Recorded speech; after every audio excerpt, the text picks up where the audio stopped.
Hello दोस्तों, मैं Sarla Yadav SY Hindi platform channel पर एक बार फिर से आप सभी का हार्दिक अभिनंदन करती हूं। और अभी फ़िलहाल हमने अपने चैनल पर भारतीय काव्य शास्त्र पढ़ाना शुरू कर रखा है। और भारतीय काव्य शास्त्र यानी कि काव्य शास्त्र से संबंधित जितने भी विद्वानों ने जो ग्रंथ लिखे थे उनकी सारी वीडियोज़ लगभग 3 वीडियो में डाल चुकी हूँ। तो उम्मीद करती हूँ कि सारी वीडियोज़ आपने देख ली होंगी जो भारतीय काव्य शास्त्र से संबंधित हैं। और भारतीय काव्य शास्त्र के नाम से मैंने एक अलग से प्लेलिस्ट भी बना रखी है। और साथ ही जो TGT PGT एस्टेट की वीडियोज़ मैंने एक ही जगह पर इकट्ठी कर रखी है, एक ही प्लेलिस्ट में। TGT PGT एस्टेट 2024 के नाम से आपको एक प्लेलिस्ट मिलेगी। उसमें सभी वीडियो जिसमें हिंदी साहित्य भी है, काव्य शास्त्र भी है, MCQs भी है, जितने मैंने इस एस्टेट के लिए पढ़ाई हैं वो सारी वीडियोज़ आपको वहाँ पर मिल जाएंगी। लगभग 65 के आसपास वीडियोज़ हमारी हो चुकी हैं। तो सबसे पहले यही कहना चाहूँगी कि जो भी कैंडिडेट आज की इस वीडियो से नया जुड़ता है तो सबसे पहले वो चैनल को सब्सक्राइब कर ले, और बेल आइकन पर प्रेस कर ले ताकि जो भी वीडियो मैं डालूँ उसका नोटिफिकेशन आप तक पहुंच जाए और आप कोई भी वीडियो देखने से वंचित ना रहें। अब देखो, हम आज की इस वीडियो में क्या पढ़ेंगे। आज की इस वीडियो में हम पढ़ेंगे काव्य के लक्षण, जो कि TGT PGT एस्टेट के सिलेबस में सीधे तौर पर दिए गए हैं। और जिस कैंडिडेट ने अभी मेरे पास एक कमेंट था कि मैम TGT एस्टेट वाली वीडियो को आप अलग से कर दें और PGT एस्टेट वाली वीडियो को अलग से कर दें, तो ध्यान से देखें। उसकी खैर मैं अलग से वीडियो बनाऊंगी। जो TGT PGT एस्टेट 2024 वाली प्लेलिस्ट है ना, उसमें जितनी भी वीडियो हैं वो सारी TGT एस्टेट के लिए भी हैं और PGT एस्टेट के लिए भी हैं, क्योंकि जो हिंदी साहित्य है वो TGT एस्टेट का भी सेम है और PGT एस्टेट का भी वही हिंदी साहित्य है। हम उनको अलग अलग नहीं कर सकते, ठीक है।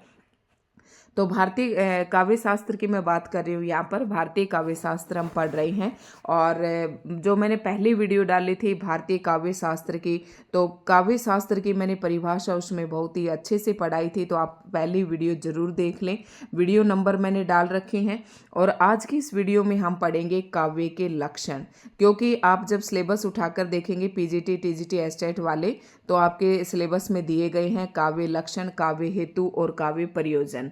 तो ये तीनों ही टॉपिक जो हैं काफ़ी इम्पोर्टेंट है और प्रश्न भी यहाँ से पूछे जाते हैं। तो काव्य लक्षण मैं आपको पढ़ाऊंगी। अब मेरे पास कम से कम 6-7 किताबें थी और 6-7 किताबों को जब मैंने देखा कि मैं कहाँ से पढ़ाऊँ, कौन सी बुक से पढ़ाऊँ, क्योंकि मुझे सबसे ज़्यादा दिक्कत यहाँ पर आ रही थी, इनमें ना ये संस्कृत की लाइनें हैं और संस्कृत का जो हिंदी करनी है, मैं ये सोचती हूँ कहीं मुझसे कोई थोड़ी बहुत मिस्टेक ना हो जाए, क्योंकि संस्कृत की मुझे खासी नॉलेज नहीं है। मुझे संस्कृत की नॉलेज क्या कहूँ, मुझे संस्कृत नहीं आती है बिल्कुल भी। लेकिन मेरे पास लगातार कमेंट थे कि मैम आप काव्य शास्त्र को कंप्लीट करवाइए, तो मैं कंप्लीट जरूर करवाऊंगी। और जैसे मैं आपको करवा रही हूँ वैसे अगर आपने कर लिया तो मार्क्स आपका नहीं कटेगा, ये मेरी गारंटी है, ठीक है। अब आपको सीधे तौर पर पहले तो मैं आपको ये बताऊंगी ताकि इस टॉपिक के अंदर आपका इंटरेस्ट बने कि कौन कौन से पॉइंट आपके एग्जाम में पूछे जाते हैं। तो काव्य लक्षण की मैं कह रही थी 6-7 किताबें थी और सभी से मैंने बेस्ट जो है ना नोट्स आपके लिए यहाँ पर लिए हैं पढ़ाने के लिए, ताकि वहाँ पर ना इन चीज़ों की व्याख्या भी दी गई हो ताकि आप आसानी से समझ सके। अदरवाइज तो फिर वो रट्टे मारने वाली बात हो जाती। अब मेरे पास एक बुक और है, उसमें क्या है कि जैसे भरत मुनि ने काव्य का क्या लक्षण बताया तो उसकी एक लाइन मिल जाती। उसके बाद फिर दूसरा जो आचार्य है वो कौन है, जैसे कि ये है भामा ने क्या कहा कि शब्दार्थो सहितो काव्यम। फिर दंडी ने क्या कहा कि दंडी ने शरीर तात्विदष्ट ये वाली बात कही। तो इस तरीके से ना आपको मैं नोट्स तो दे देती लेकिन उससे आपको समझ में नहीं आता, इसलिए मैंने यहाँ पर थोड़ा सा जो मेरे साथ कैंडिडेट जुड़े हुए हैं धैर्य के साथ इस वीडियो को देखिए। और देखो, मैं भले ही डिटेल से यहाँ पर नोट्स लेके आई हूँ लेकिन मैं आपको ये भी साथ साथ बताती जाऊँगी कि कौन सी बात आपको पढ़नी है, कौन सी आपके लिए परीक्षा उपयोगी है। तो आज का जो वीडियो है ना, ये जो वीडियो लेक्चर है मोस्ट इम्पोर्टेंट है HPSC स्क्रीनिंग और PGT Hindi, HPSC PGT Hindi वालों के लिए काफ़ी इम्पोर्टेंट है। दूसरी बात UGC नेट वालों के लिए भी उतनी ही महत्वपूर्ण है और TGT PGT एस्टेट वालों के लिए भी, और जहाँ पर भी MA BA में जहाँ पर भी टॉपिक पूछा जाता है सभी के लिए महत्वपूर्ण रहने वाला। अब मैं शुरू करती हूँ और टारगेट है हमारा टीजीटी पीजीटी एस्टेट को लेकर हम ये वीडियो पढ़ा रहे हैं। अगर आपको फिर भी चाहिए कि मैम शॉर्ट जो टाइप में नोट्स है ना इसके काव्य लक्षण के, उस बुक में से भी आप एक बार ज़रूर भेज दें हमारे पास प्रिंट आउट उसका, तो मैं ना टेलीग्राम चैनल पर भेज दूंगी। SY हिंदी प्लेटफॉर्म के नाम से मेरा टेलीग्राम चैनल है, आप उस चैनल को ज्वाइन कर ले। और ये जो जिस PDF से मैं पढ़ा रही हूँ ना, ये PDF भी मैं आपके पास भेज दूंगी। यहाँ पर अब आप आराम से वीडियो को देख लें, और वीडियो को देखने के बाद आपको क्या करना है कि टेलीग्राम चैनल पर भेज दूंगी, फिर वहाँ से आप अच्छे से अपने नोट्स बना लेना, ठीक है। संस्कृत काव्य लक्षण। अब आपको पता है कि हम भारतीय काव्य शास्त्र पढ़ रहे हैं, लेकिन भारतीय काव्य शास्त्र की जो सबसे पहले परिभाषा दी या काव्य शास्त्र के जो प्रवर्तक है, वो सबसे पहले हम किसको मानते हैं? भरत मुनि को ही लेते हैं, जिन्होंने काव्य शास्त्र की क्या दी थी? परिभाषा दी थी, या काव्य शास्त्र के बारे में बात की थी, या काव्य शास्त्र का ग्रंथ लिखा था। तो वो सबसे पहला कवि कौन सा था या आचार्य कौन सा था? भरत मुनि था। तो भरत मुनि को ही हम सबसे पहले देखते हैं। तो इसमें ना काव्य लक्षण पढ़ने से पहले आपको दो प्रकार के प्रश्न पूछते हैं।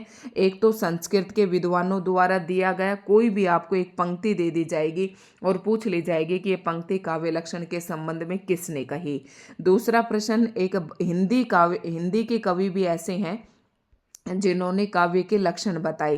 तो ये दोनों ही हम यहाँ पर पढ़ेंगे, लेकिन थोड़ा जल्दी जल्दी पढ़ेंगे, और जो इम्पोर्टेंट बात है वो मैं आपको यहाँ पर बताते जाऊंगी। तो शुरुआत करती हूँ काव्य लक्षण।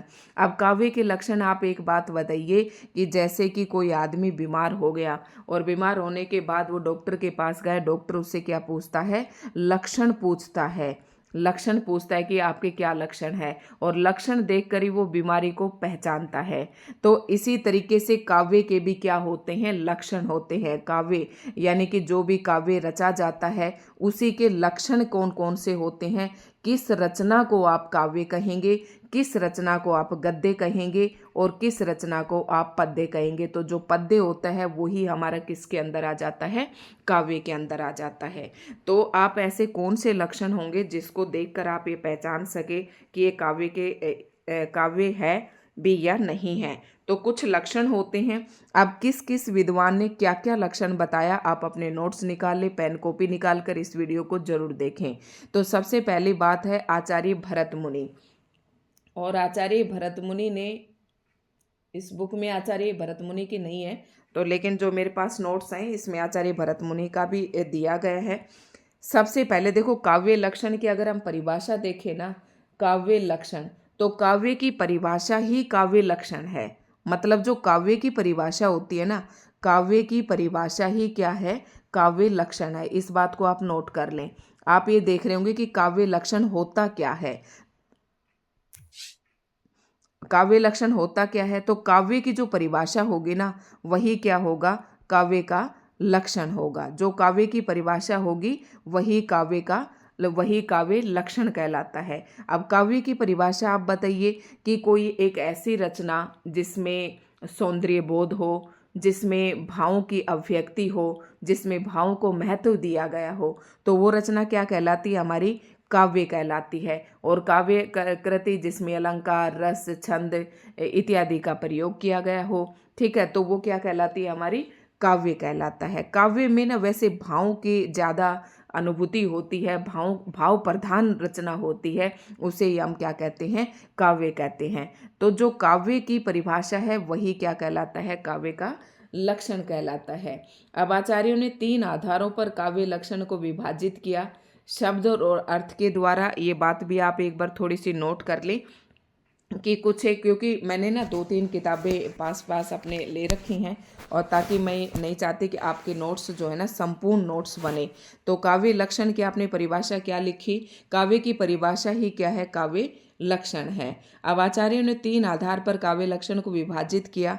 पहला तो क्या है? शब्द और अर्थ। मतलब लक्षण क्या बताए काव्य के? किसी ने तो शब्द और अर्थ, मैं यहाँ पर लिख देती हूँ शब्द, आप साथ साथ नोट्स कंप्लीट करते जाएं। शब्द और अर्थ, शब्द और अर्थ द्वारा किसी ने तो, मतलब आचार्यों ने जो मैंने बताया ना 3 आधार पर काव्य लक्षण को विभाजित किया, तो पहला है शब्द और अर्थ के आधार पर विभाजित किया, और किसी ने केवल शब्द के आधार पर काव्य लक्षण को विभाजित किया, और किसी ने रस और ध्वनि के द्वारा।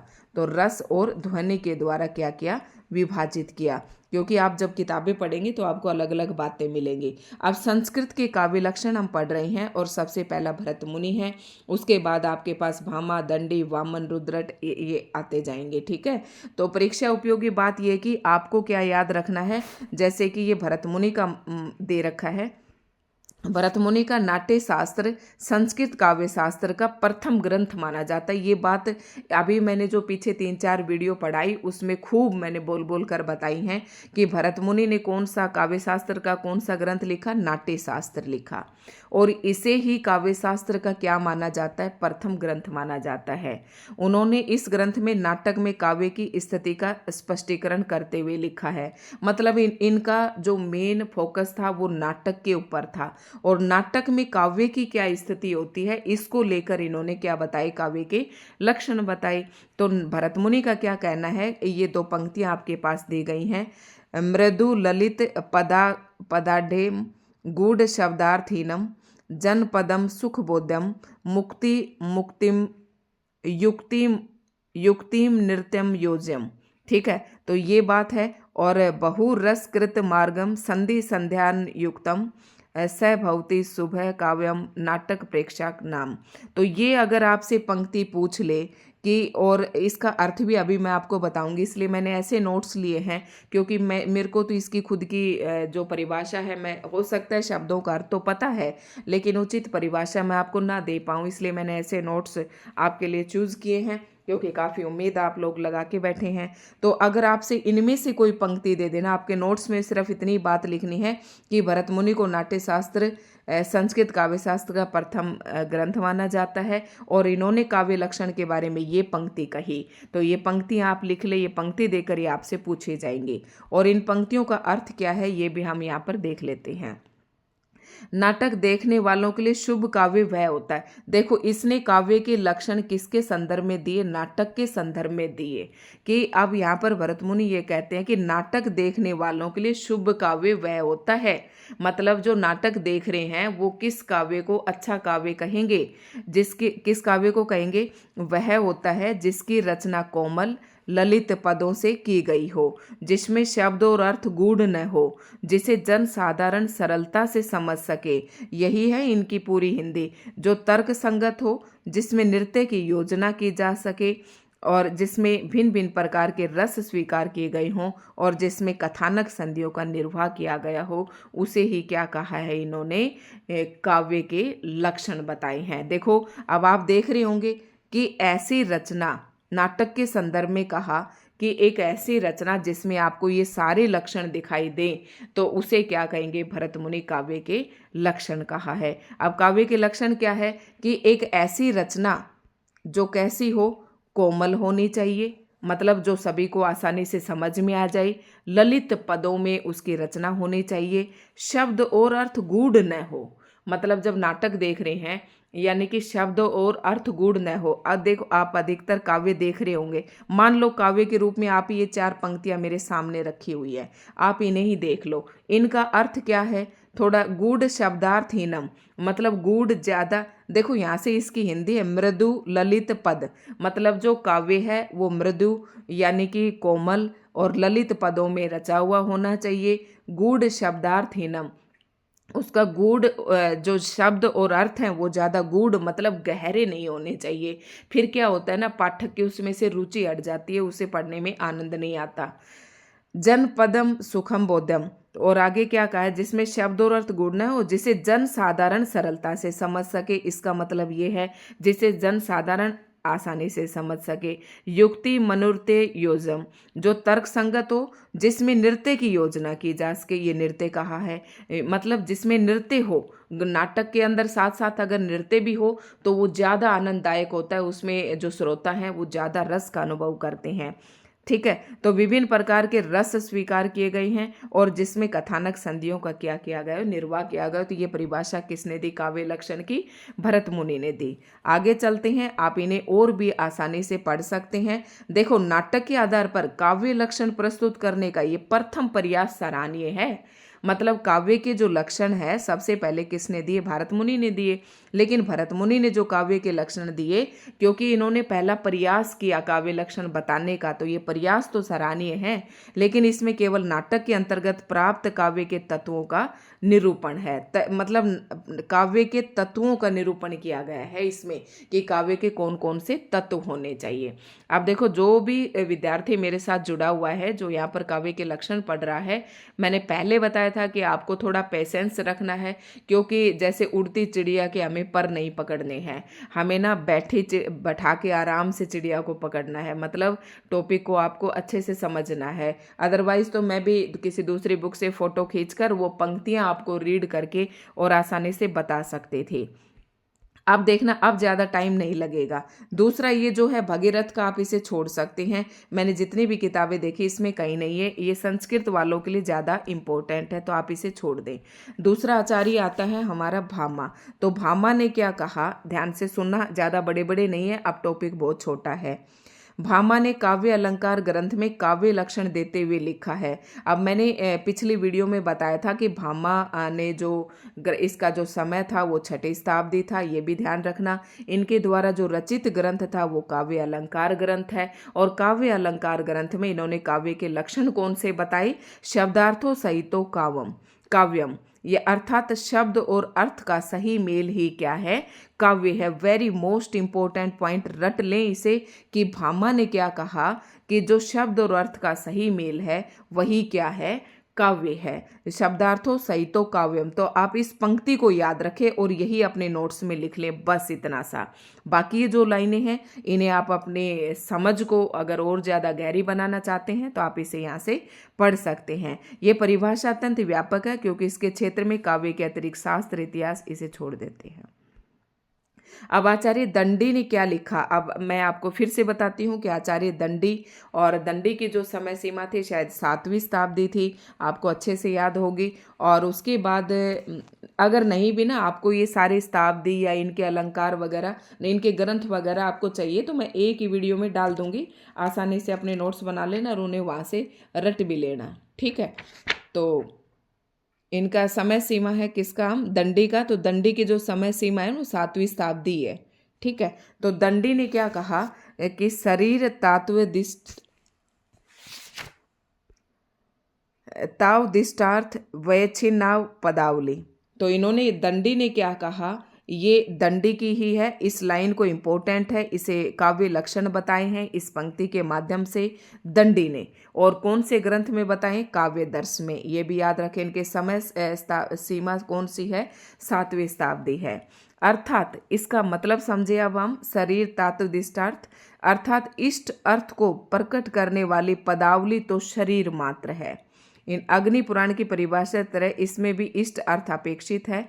मतलब इष्ट की यहाँ पर जो इष्ट कहाँ से आ गया, जबकि इसमें इष्ट कहीं पर भी नहीं था। तो ये शब्द जो है ना अपेक्षित सी है, जो अस्पष्ट है और व्याख्या सापेक्ष है, ये परिभाषा भी अस्पष्ट है। मतलब दंडी ने जो काव्य अलंकार की परिभाषा दी अपने काव्य दर्श नामक ग्रंथ में, ये जो परिभाषा है ना, इसो विद्वानों ने क्या कहा कि ये परिभाषा जो है बिल्कुल अस्पष्ट है, व्याख्या इसकी नहीं हो रही है ढंग से, और आप भी देख रही होंगे। तो ये जो पंक्ति अगर आपसे पूछे तो ये किसकी है? दंडे की। हमें भाई अपना 1 नंबर गायब नहीं करना है, चाहे ये लक्षण स्पष्ट हो चाहे ना हो, हमें ये पढ़ना है कि किस आचार्य ने क्या कहा, ठीक है। तो दंडी ने क्या कहा, इष्ट अर्थ को प्रकट करने वाली पदावली तो शरीर मात्र है। तो भाई फिर आगे ये बताओ ना, काव्य लक्षण क्या है? यहाँ पर एक क्वेश्चन सा राइज हो रहा है, एक क्वेश्चन मार्क लग रहा है कि इन्होंने काव्य लक्षण तो बताए नहीं, इसलिए ये बात बिल्कुल सही कही है, ठीक है। तो आपको सिर्फ ये याद रखना है इससे रिलेटेड, ठीक है। नेक्स्ट है, आचार्य रुद्रट ने क्या कहा। आचार्य रुद्रट ने काव्य लक्षण प्रस्तुत करते हुए लिखा है, तो इन्होंने क्या लिखा, ननु शब्दार्थो काव्यम, ये भी मोस्ट इंपॉर्टेंट पंक्ति है, इसे भी याद रखना। शब्द और अर्थ के संबंध को ही क्या कहते हैं? काव्य कहते हैं। देखो मैंने शुरुआत में आपको एक पंक्ति बताई थी कि जो काव्य के लक्षण क्या है, कि परिभाषा आप कैसे लिखोगे कि जो काव्य की परिभाषा है वही काव्य लक्षण है। फिर मैंने ये बताया था कि 3 आधारों पर काव्य लक्षण को विभाजित किया गया, शब्द और अर्थ के आधार पर, दूसरा मैंने बताया केवल शब्द के आधार पर, और तीसरा मैंने बताया था रस और ध्वनि के आधार पर काव्य लक्षणों को विभाजित किया गया। तो ये इम्पोर्टेंट है क्योंकि आचार्य इसने ननु शब्दार्थों, आचार्य रुद्रट ने क्या किया, शब्द और अर्थ के संबंध को ही क्या माना है, काव्य माना है। तो ये इसलिए ये पंक्ति भी इम्पोर्टेंट है और इसकी परिभाषा भी इम्पोर्टेंट है और एग्जाम ओरिएंटेड है। ठीक है, तो ननु शब्दार्थो, ननु रुद्रट ने कही है ये बात, ननु शब्दार्थो काव्यम, ये आपको याद रख लेनी है। आचार्य भामा की परिभाषा की तरह इसमें भी अतिव्याप्ति दोष है, अतः ये लक्षण अस्पष्ट है। मतलब ये आप सारी बातें याद रखें क्योंकि हो सकता है ये पॉइंट देकर आपसे पूछ ले कि जो रुद्रट ने भामा की जो परिभाषा है, जो काव्य लक्षण की जो परिभाषा है, और भामा की परिभाषा कौन सी थी, शब्दार्थो साहित्यो काव्यम गद्यम पदम च तदिता। तो शब्दार्थो, तो ये परिभाषा में अतिव्याप्ति दोष है। अब आप ये सोचेंगे कि वो परिभाषा तो बिल्कुल सही थी, लेकिन ये बातें भी ना कुछ इस प्रकार से याद रखना है। पता नहीं पीजीटी एस्टेट में कैसे कैसे प्रश्न पूछ लेते हैं। आचार्य कुंतक ने क्या कहा, शब्दार्थों, कुंतक ने वक्रोक्ति जीवितम। अब मैंने आपको बताया था कि हमारे इसमें काव्य शास्त्र के अंतर्गत 6 संप्रदाय हैं, रस संप्रदाय, अलंकार संप्रदाय, ध्वनि संप्रदाय, रीति संप्रदाय, वक्रोक्ति संप्रदाय। 6 से ज़्यादा हो गए भाई। ठीक है, तो जितने भी हैं ये मान लो, 1 सेकेंड रुको आप। हाँ, ये 6 संप्रदाय हैं। कौन कौन से संप्रदाय हैं, रस संप्रदाय जो भरत मुनि ने दिया, अलंकार संप्रदाय जो भामा ने दिया, रीति संप्रदाय जो वामन ने दिया, और वक्रोक्ति संप्रदाय जो कुंतक ने दिया, और औचित्य क्षेमेंद्र ने दिया। तो ये 6 ही संप्रदाय हैं।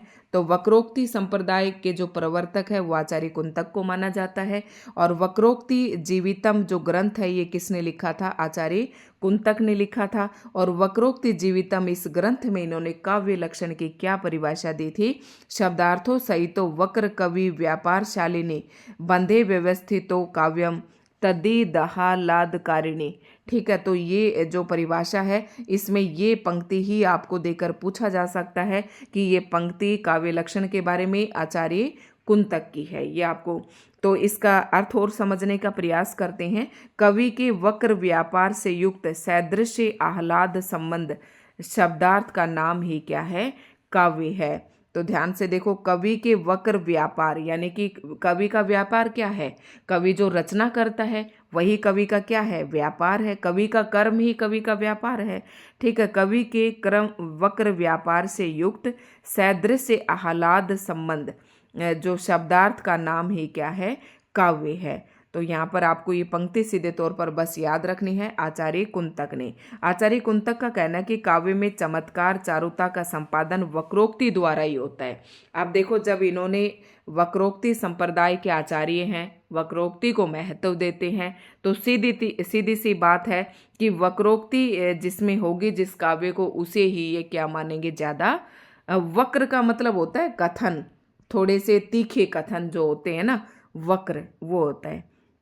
तो इन्होंने क्या कहा, वे वक्रोक्ति को काव्य का जीवन बताते हुए हीन काव्य को निर्जीव मानते हैं। वाक्य में वक्रोक्ति एक अलंकार है जिसके बिना भी सुंदर काव्य का सर्जन होता है, अतः इस लक्षण में अव्याप्ति दोष है और ये अस्पष्ट भी है।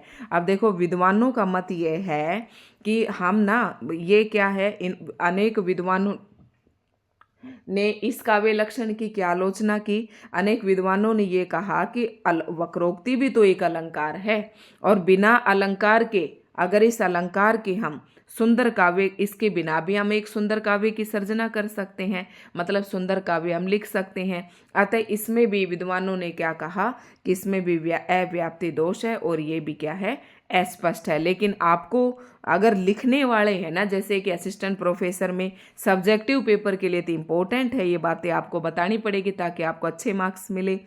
लेकिन यहाँ पर आपको इतनी बातें याद रखनी है बस, पीजीटी एस्टेट के लिए, टीजीटी एस्टेट के लिए। आचार्य वामन ने क्या कहा, ये भी इम्पोर्टेंट है। वामन का जो समय सीमा है ये मैं आपको बता देती हूँ। आचार्य जो वामन है, आचार्य वामन 8वीं-9वीं शताब्दी के बीच के कवि माने जाते हैं और इनका जो ग्रंथ है काव्य अलंकार शुत्रवर्ती है। वामन ने कौन सा ग्रंथ लिखा? काव्य अलंकार शुत्रवर्ती। ध्यान रखना, इनका समय सीमा है 9वीं शताब्दी का उत्तरार्ध और ये 8वीं-9वीं शताब्दी के बीच के कवि हैं। और अलंकार शुत्रवर्ती इनके ग्रंथ का नाम है। और ये वामन जो है ना रीति संप्रदाय के प्रवर्तक आचार्य हैं और रीति को ही क्या मानते हैं? ये काव्य का आत्मा मानते हैं। गुण एवं अलंकार से युक्त शब्दार्थ को काव्य कहा। देखो, इन्होंने क्या कहा था कि अलंकारों के महत्व को इन्होंने कम कर दिया था और गुणों के महत्व को इन्होंने ज़्यादा मतलब प्राथमिकता दी थी। इसलिए रीति को ही इन्होंने क्या कहा? गुण भी कहा था। इसलिए रीति संप्रदाय को गुण संप्रदाय भी कहा जाता है। इतनी बातें भी आपको याद रखनी है। और इनका क्या है? सदोष गुणालंकार दानाभ्याम। ठीक है, तो ये पंक्ति किसकी है? आचार्य वामन के। काव्य लक्षण के संबंध में आपको ये बात लिखनी है। एक ये कवि डालना है, इसकी शताब्दी लिख लेनी है और ये बात लिख लेनी है और ये पंक्ति लिखकर अपने नोट्स पूरे कर लेने हैं। वामन ने दंडी की भांति काव्य की शोभा करने वाले धर्म को अलंकार न मानकर गुण माना। मैंने आपको पहले बताया था और ये मैंने इसलिए बताया क्योंकि जब मैंने वामन नामक आचार्य आपको पढ़ाया था तब भी ये सारी बातें पढ़ाई थी। अगर आपने वो वीडियो देख ली तो आपको बहुत ही आसानी से अब ये काव्य शास्त्र जो है समझ में आ जाएगा। और कहा कि अलंकार गुण के उत्कर्ष के कारण ही उत्पन्न होते हैं। काव्य में अलंकार आवश्यक बताया, अतः इसमें अव्याप्ति दोष है, क्योंकि अलंकार जरूरी नहीं कि आवश्यक ही हो, बिना अलंकारों की भी रचना की जा सकती है। तो ये आचार्य वामन और वापन की जो ये पंक्ति है ये आपको याद रखनी है। आगे बढ़ते हैं। आचार्य मम्मट अग्नि पुराण का आधार ग्रहण करते हुए अपने ग्रंथ, इनका ग्रंथ कौन सा है? आचार्य मम्मट का काव्य प्रकाश। तो आचार्य मम्मट का जो ग्रंथ है वो आपको याद रखना है, आचार्य मम्मट।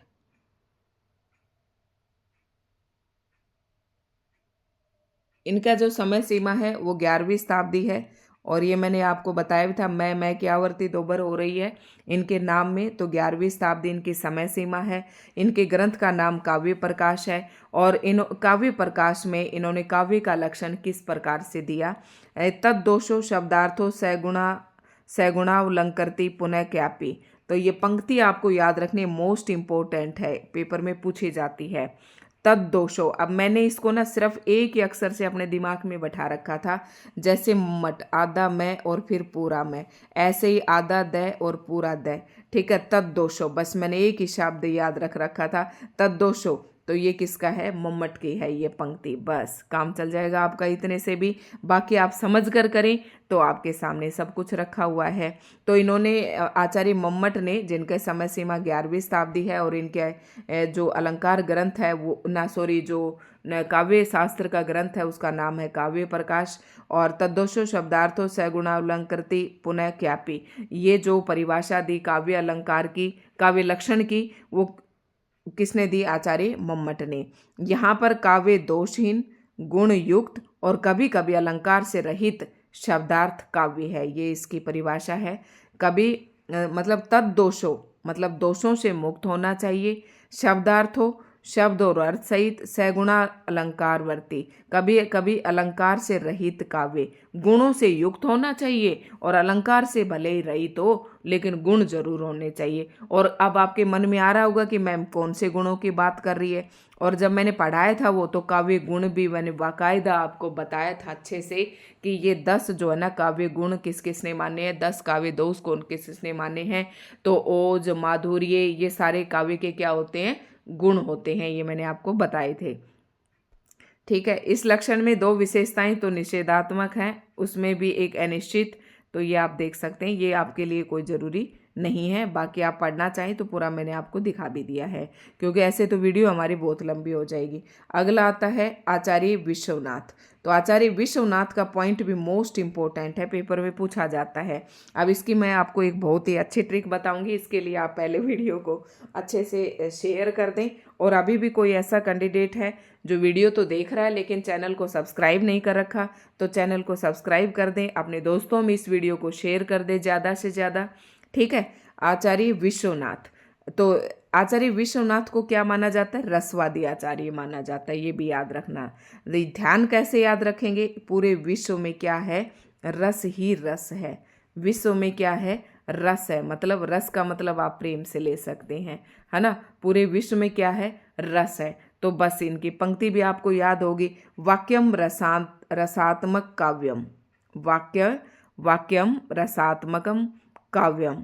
तो ये पंक्ति भी आपको याद होगी कि रस युक्त वाक्य काव्य है, यानी कि एक ऐसा वाक्य जिसमें पढ़ते वक्त या सुनते वक्त पाठक या श्रोता को रस की अनुभूति हो, तो वही क्या है?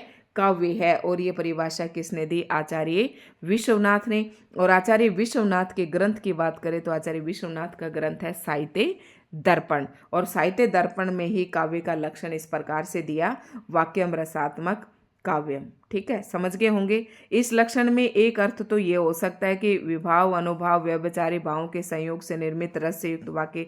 अब ये आप रहने दें, ठीक है। अगर आपने पढ़ रखे हैं भाव, विभाव, अनुभाव, संचारी, तो ये आपको समझ में आ जाएगा। लेकिन इसके लिए पहले आपको भाव, विभाव, अनुभाव और संचारी भाव आपको पढ़ने पड़ेंगे, ठीक है। पंडित जगन्नाथ ने क्या कहा? जो इम्पोर्टेंट है मैं आपके लिए वही बताती जा रही हूँ। और इम्पोर्टेंट क्या चाहिए? एचपीएससी का चाहिए, कोई पेपर दे रहा हो उसके लिए भी इतना ही लिखा जाएगा, क्योंकि 10 मिनट में इतना ही लिखा जाता है। पंडित जगन्नाथ, रस गंगाधर में पंडित जगन्नाथ का जो ग्रंथ है उसका नाम है रस गंगाधर, याद रखना।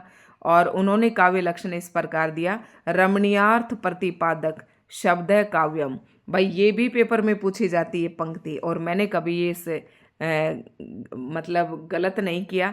आप देखो, जो पंडित होते हैं ना, रम जाते हैं ना, किस में? खीर में, खीर खाने में। जस्ट बस आपको एक ट्रिक के तौर पर मैं आपको बता रही हूँ, इसे कोई माइंड में ना ले, कोई इसका बुरा न माने। मैं सिर्फ आपको ट्रिक बता रही हूँ। पंडित रमणीयार्थ, जिस तरीके से अभी मैंने विश्व बताया था, विश्व में क्या होता है? रस होता है। तो बस वो पंक्ति आपको हमेशा के लिए आपकी याद होगी। मम्मट की क्या बताई थी मैंने? तद्दोषो। बस मैंने तो भाई एक याद कर रखी थी, ठीक है। तद्दोषो शब्दार्थो सहितम काव्यम, तो वो पंक्ति आपको याद हो जाएगी। पंडित जगन्नाथ, पंडित जो लगा दिया तो रस गंगाधर, और रमणीयार्थ प्रतिपादक शब्दम काव्यम। रमणीय क्या होता है? जिसमें आप रम जाते हैं, जिसमें आपको आनंद आता है, जिसको आपको अच्छा लगता है, वही काव्य। रमणीय अर्थ का प्रतिपादक करने वाला शब्द काव्य है, ठीक है। तो यहाँ पर कुछ लोगों ने अपने विचार इसके अगेंस्ट में रखे हैं, तो वो बातें यहाँ पर दे रखी हैं, लेकिन हम इन्हें पूरा नहीं पढ़ेंगे। हम अपने एग्जाम के हिसाब से पढ़ रहे हैं। शब्द, अर्थ अथवा दोनों ही की रमणीयता से युक्त वाक्य रचना को क्या कहते हैं? काव्य कहते हैं। कह रहा कि चाहे तो शब्दों के माध्यम से पाठक या श्रोता उसमें रम जाए, चाहे शब्दों के अर्थ के माध्यम से। तो इन्होंने कहा कि शब्द, अर्थ अथवा दोनों की रमणीयता से युक्त जो रचना होती है ना, उसे ही क्या कहते हैं? काव्य कहते हैं। तो भाई अब इस वीडियो में इतना ही है। अब हिंदी के जो काव्य लक्षण है ना, वो मैं आपको दूसरी वीडियो में बता दूंगी। अब ना ये भी पंक्ति आपको कहीं ना कहीं आपको 1 नंबर दिलाने में सहायक ही रहेगी, क्योंकि देखो कोई भी परीक्षा अगर आप पास करना चाहते हैं तो जब आपको जो सिलेबस दिया गया है उसको जब आप चारों तरफ से पढ़ लेंगे तभी जाकर आपकी काम बनती है। उसके बाद आप ऐसे टिक करेंगे क्वेश्चनों को, ठीक है, ऐसे गोले भरेंगे फटाफट फटाफट, अगर आपने अच्छे से पढ़ लिया तो, ठीक है। तो दोस्तों आज की वीडियो आपको कैसे लगी, जिसमें हमें काव्य लक्षण पढ़े, और काव्य लक्षण पढ़े हमने लगभग कितने आचार्यों के मत पढ़े? हमने पढ़े लगभग 10 आचार्यों के मत पढ़े। तो आपने 10 के 10 आचार्यों की समय सीमा मैंने बताई, और सभी की समय सीमा लिख ले, सभी के बुक्स का नाम लिख लें, और इनकी जो पंक्ति है ना ये जरूर लिख लें, ठीक है। आचार्य विश्वनाथ, और विश्वनाथ का जो समय सीमा है वो 14वीं शताब्दी है, याद रख लें, लिख लेना ये भी आप, ठीक है। और जगन्नाथ की 17वीं शताब्दी है, और इसका जो जगन्नाथ है इनकी शताब्दी 17वीं शताब्दी है, ये इनकी ग्रंथ का नाम है।